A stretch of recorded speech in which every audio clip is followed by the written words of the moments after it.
Salut Benjamin. Tu, tu fais quoi? Tu codes? Tu fais quoi là? Ah bah moi j'écris des tests, j'écris toujours des tests moi. Regarde. Ça marche tes tests? Tu fais quoi? Tu testes quoi en fait? Ouais là c'est encore rouge, t'inquiète pas, attends 2-3 secondes, allez. Ouais, regarde, c'est vert. Tac, c'est bon, tout marche. Ok, tout marche et ok, tes tests sont verts, super. On peut lancer l'API là pour voir un peu. Ah non mais attends, calme-toi, là j'ai juste testé l'API, là j'ai tout moqué en dessous, mais t'inquiète pas, tout marche. Comment ça t'as tout moqué? Bah, j'ai l'API, tu vois, je l'interroge, c'est bon, il me ramène la réponse, c'est bon, mais c'est tout. T'as moqué tes accès bases et puis c'est tout. Ah non, plus haut niveau, là, les services au-dessus, là. Et les cas métiers, enfin.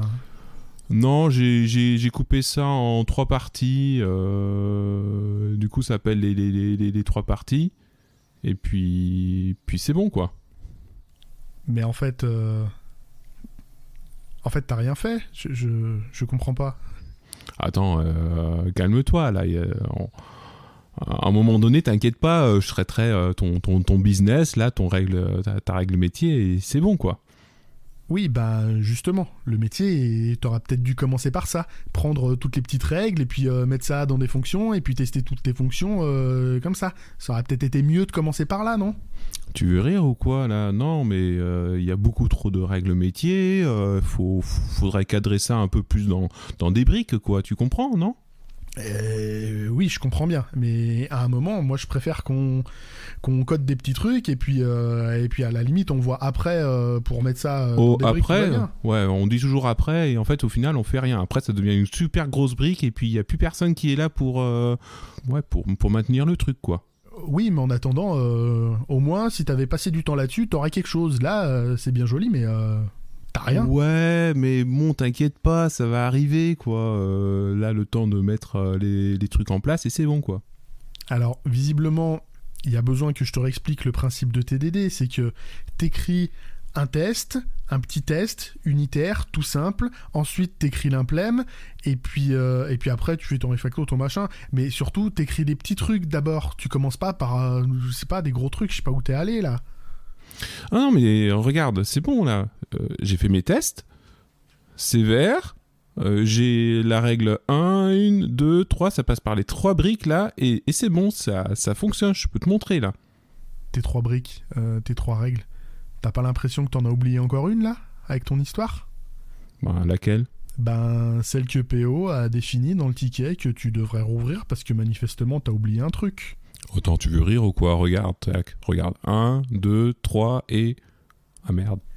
Eh ben ouais, alors qu'avec mes petits tests et tout ça, ben moi je suis sûr que j'en aurais pas oublié. Ouais, t'auras pas oublié, ouais, soit, mais bon, je suis sûr que très rapidement, dès qu'il y avait un nouveau cas métier, tout allait tomber, de ton côté. Ouais, il est méchant avec moi.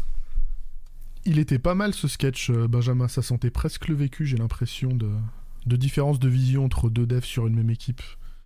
Ah bah c'est sûr que les tests, c'est du sérieux et on a chacun notre vision de la chose et au final, en fait, c'est pas simple parce qu'on se rend vite compte que chacun des parties a quand même une bonne part de raison et sont aussi complètement fausses en même temps, quoi.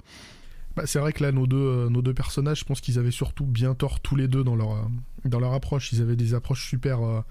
je trouve qu'ils avaient des approches vachement dogmatiques moi j'ai vu une méthode, faut écrire d'abord un gros test. L'autre il dit j'ai vu, faut écrire des petits tests. Et puis ils ont juste pas réfléchi à ce qu'ils allaient faire autour. C'est l'impression que ça me donne. Oui, et puis partir un peu tête baissée... le gars il était même pas foutu, on va dire, de lire l'aspect en entier pour se rendre compte qu'en fait son truc il tenait même pas à la route, quoi. Tu t'es même pas présenté. Ceux qui te connaissent pas, tu te présentes un petit peu? Oui, donc Benjamin Lem, je suis freelance, ça fait maintenant 3 ans que je suis à mon compte, j'ai 13 ans de carrière en informatique en tant que développeur Java, full stack. Pour en revenir sur nos tests et nos deux personnages, on On a dépeint un peu deux mecs qui essaient de faire de l'outside in ou de l'inside out, qui n'ont pas vraiment compris ce qu'ils font. Toi, au quotidien, tu bosses comment, en vrai ? Je crois que c'est parfois même pire que dans le sketch, dans le sens où au final,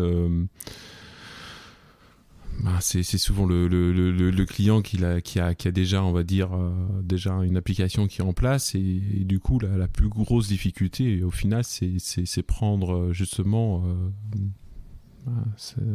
toute l'application et pouvoir intégrer dedans, et souvent en fait on voit qu'il y a pas forcément les tests qu'il faut, même je dirais presque tout le temps, et du coup il y a quand même toujours un travail assez volumineux au départ pour dire comment est-ce qu'on va pouvoir intégrer les tests dans le métier du client.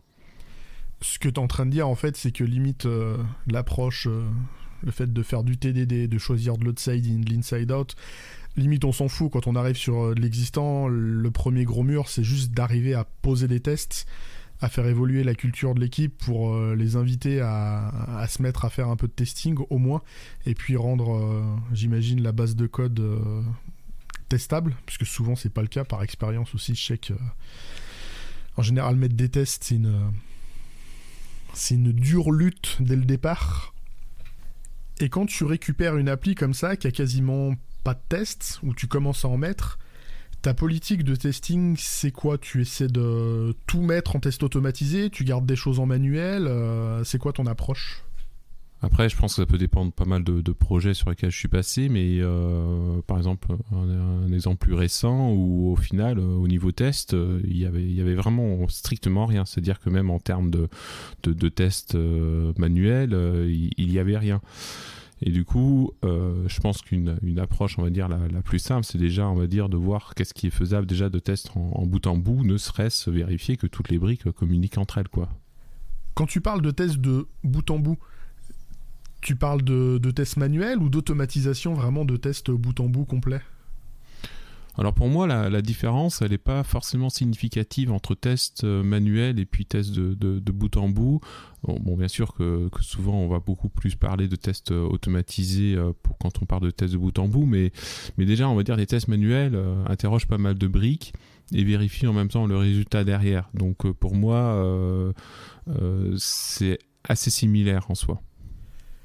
Et pour faire ces tests manuels, du coup, qui c'est qui les fait au final ?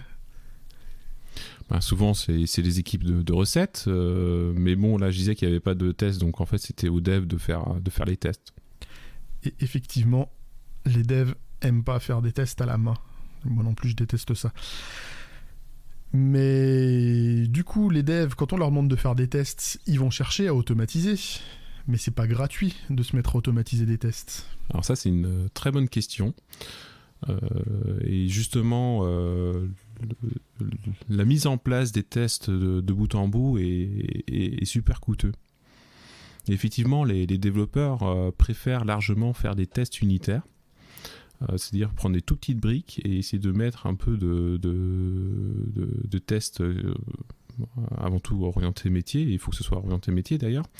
Et ça coûte vraiment pas cher, et c'est vraiment le meilleur ratio entre bénéfice et le coût. Et donc du coup on peut garder les tests manuels assez longtemps parce qu'en fait ça coûte assez cher de les refactorer, et la question elle n'est pas forcément à faire tout de suite, quoi. C'est intéressant ça de se dire la mise en place d'une automatisation de certains tests va nous coûter trop cher au premier abord, et il faut garder une partie de tests manuels. Et tu parlais de refacto, justement sur des applis legacy, c'est un peu tout le boulot. Il y a tellement de refacto des fois pour pouvoir mettre l'appli sous test, que des fois on a tout intérêt à d'abord tester plus à la main, faire des refacto, risquer de casser sans être couvert par les tests pour permettre après coup d'automatiser. Mais c'est du boulot de longue haleine, et pour le coup nos deux personnages de sketch, ils avaient complètement oublié cette partie refacto. Ça leur paraissait être complètement secondaire. Oui, c'est clairement le danger. En plus, en tant que dev, on pense technique avant tout. Et il faut garder avant tout le métier. C'est-à-dire que ce qu'on teste, c'est les briques métiers, c'est pas les briques techniques. Et justement, en termes de refacto, le métier, il bouge pas. Alors que les briques techniques, ils bougent beaucoup. Et donc, si tous nos tests se reposent sur les briques techniques, on risque d'avoir de vrais soucis. Et c'est pour ça qu'on invite souvent à imaginer vraiment une modélisation réelle du métier dans le développement. On en revient souvent là-dessus, être capable de prioriser le métier plus que la technique. Il y a encore du boulot et du chemin à faire. Merci Benjamin de t'être prêté à l'exercice de cet épisode qui sort un peu du lot. Merci surtout à toi, Sylvain, de m'avoir invité. Si les gens ont envie de te connaître ou de travailler avec toi, ils peuvent te trouver où ? Alors, je pense que le plus simple, c'est sur LinkedIn. J'ai ma fiche métier dessus. Contactez-moi. Je mettrai le lien dans la description. Quant à moi, il me reste à vous souhaiter une excellente semaine. À mardi prochain pour un nouvel épisode. Et d'ici là, geekez bien et codez bien.